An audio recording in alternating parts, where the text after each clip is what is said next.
I want to thank the Social Democrats, first of all, for bringing this motion, and it'll be some comfort to survivors and campaigners out there that we are raising these issues again in the Dáil, because there is an attempt by you, Minister, and by the Government to say that outstanding issues and concerns of survivors have been dealt with, but they haven't, and it's a gross injustice that these issues are outstanding. I want to briefly make a point about 3 of the outstanding issues and how painful they are, and show how the state continues to fail survivors and the women involved. Number 1, the redress scheme, and what we know of it. It continues to look like the work of a cold-hearted accountant whose chief job is to minimise the cost to the state.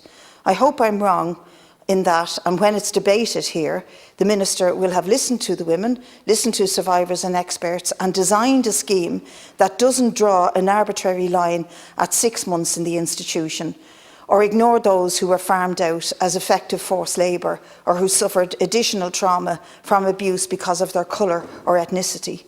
By insisting on this, the Government are ignoring the expert advice and the needs of thousands directly affected by the legacy of these institutions. The Minister said the design of the scheme was based on a cold calculation of the time spent in the institution, and it would ensure that survivors didn't have to face a re-trauma of being called in and asked questions, and that's very good. But what about those who do not qualify and who suffer trauma because of that? And believe me, they do. And you need to understand that their exclusion is re-traumatising, and it is unconscionable, Minister, and must be addressed. The second issue is in relation to the cost of the scheme.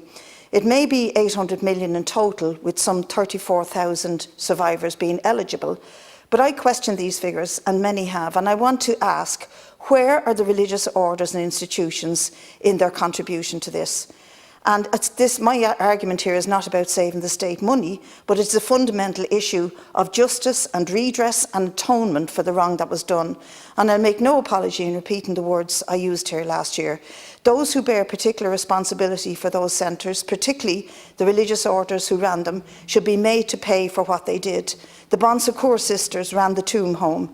That order is now the 2nd largest private provider of healthcare in the state, with revenue in 2019 of €314 million, including €5 million in public funding. In 2019, the HSE gave out more than €1.3 billion in public funding to 5 religious-owned healthcare facilities. In 2021, well over 90% of primary schools and a large majority of secondary schools remained under the control of the Catholic Church. And rather than giving them a slap on the wrist and a packet of public money, we should be seizing the asset of religious orders to properly fund the redress scheme for all victims and move towards fully separating church and state. My last point is tied to this, and it's that in designing the scheme as it stands, in ignoring the promise to have the testimonies reviewed by an independent expert, in refusing to expunge or amend the insulting passages and narrative of the Commissioner's report, the state and the Government are compounding the injury and the historic injustices done. And, as with the failure to seek contributions from the orders to pay for the redress scheme, are adding insult to injury by leaving unchallenged the official account of what has happened and the gross multiple inaccuracies contained in the report, and leaving them to stand. The overwhelming impression of that report was that society and everyone in society was responsible for what happened in these institutions, equally responsible. And as someone said at the time, if everyone is responsible, then nobody is responsible. And we've reached the logical conclusion here of that narrative: a redress scheme that seeks nothing from the orders who ran them, a neutral and frankly inane promise to hear the testimonies again, but without any idea of restorative justice or holding the Church and state to account. We essentially end with the state shrugging its shoulders and saying, well, that happened, so let's move on. These institutions, the deaths in them, the forced labour camps, the beatings, the humiliations and the abuse didn't just happen. It wasn't the natural outplay of a society at the time. These were worked for, planned for, defended, known at the time and justified by both the Church and the state.